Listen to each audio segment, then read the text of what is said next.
Sampai akhirnya Dimas ceritain apa yang dia alami selama ini. Didikan ayahnya yang keras, malam-malam yang dipenuhi dengan emosi-emosi ayahnya dengan melempar botol, dan hari-hari terburuknya Dimas, dia ceritain semuanya. Halo teman-teman semuanya, terima kasih sudah klik video ini.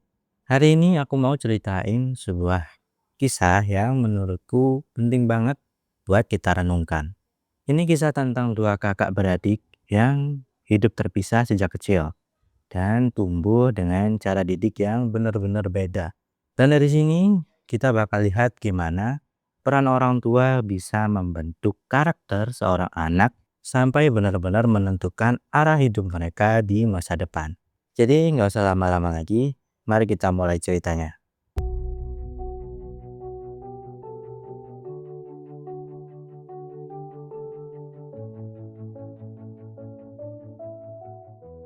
Jadi untuk mempermudah ceritanya, kita panggil aja namanya Raka untuk si kakak dan Dimas untuk si adik. Umur Raka ini 9 tahun dan umur Dimas 6 tahun. Mereka lahir dari keluarga yang sederhana. Dan sebelum semuanya berubah, rumah itu awalnya penuh dengan suara tawa bahagia.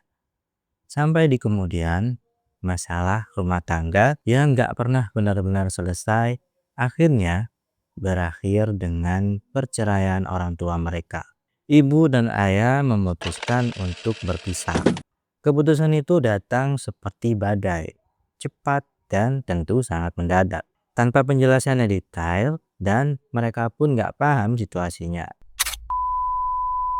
Yang lebih menyakitkan lagi teman-teman, dalam proses perceraian itu mereka harus menentukan siapa ikut dengan siapa.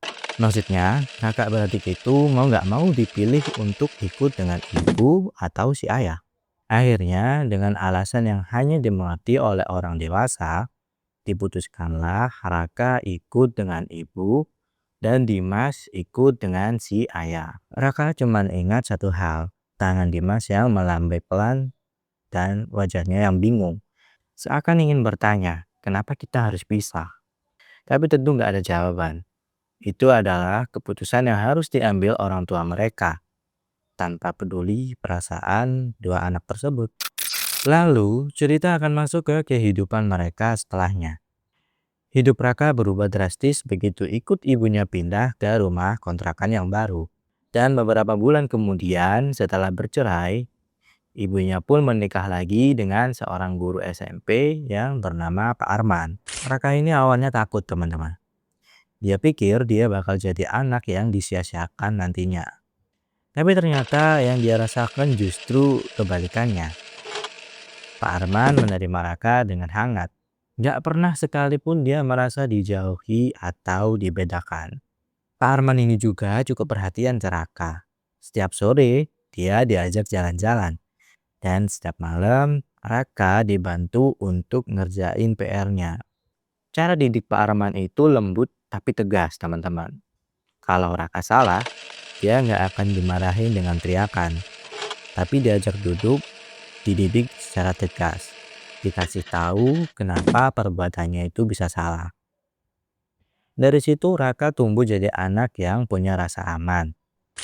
Raka pelan-pelan berubah jadi pribadi yang percaya diri dan punya empati yang juga tinggi. Mungkin dia nggak ada sosok ayah kandung yang mendidik. Tapi dengan adanya Pak Arman, Raka merasa aman dan nggak kekurangan kasih sayang sedikit pun dari seorang ayah. Sementara Raka mendapatkan kehangatan, kehidupan Dimas berjalan ke arah yang berbeda. Ayahnya sebenarnya sayang banget sama anaknya. Tapi ayahnya punya luka yang nggak pernah bisa tersembuhkan. Ayahnya depresi karena perceraian dengan ibunya dan akhirnya beralih ke alkohol teman-teman. Ayahnya ini sebenarnya bukan orang yang jahat teman-teman. Tapi Dimas ini merasa kalau orang tuanya ini orang yang tersesat. Dan itu berpengaruh besar ke kehidupan Dimas. Setiap malam ayahnya pulang dalam keadaan mabuk. Kadang marah-marah tanpa alasan, kadang juga diem dan dingin. Dan Dimas cuma punya satu pilihan, yaitu bertahan. karena emang nggak ada opsi lain selain bertahan.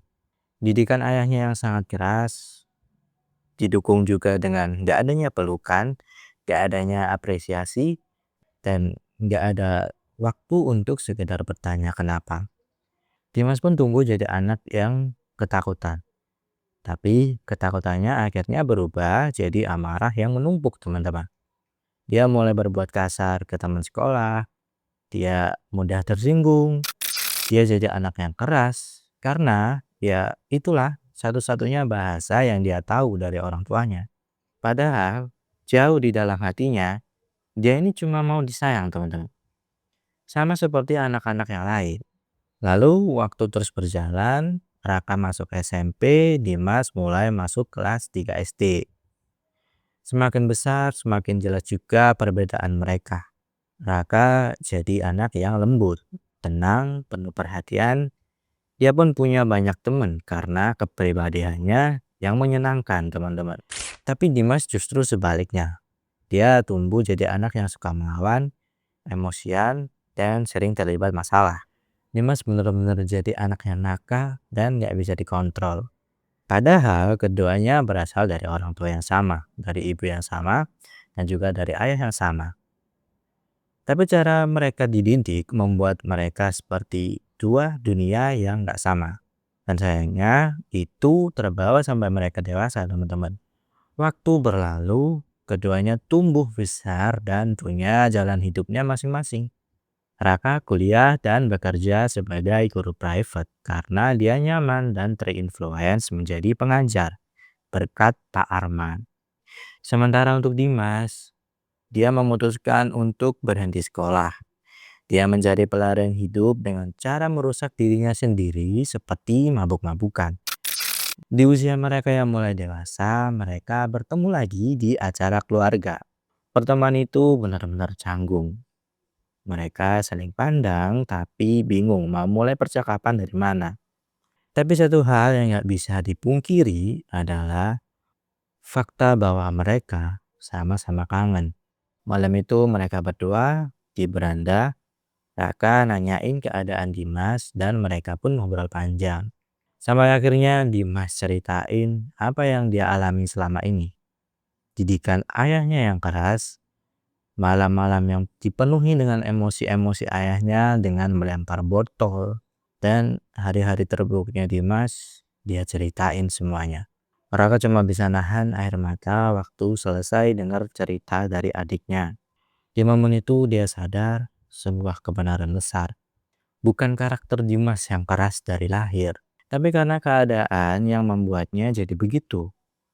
Lebih tepatnya, didikan yang didapat seperti itu, yang membuat dia akhirnya jadi orang yang salah jalan.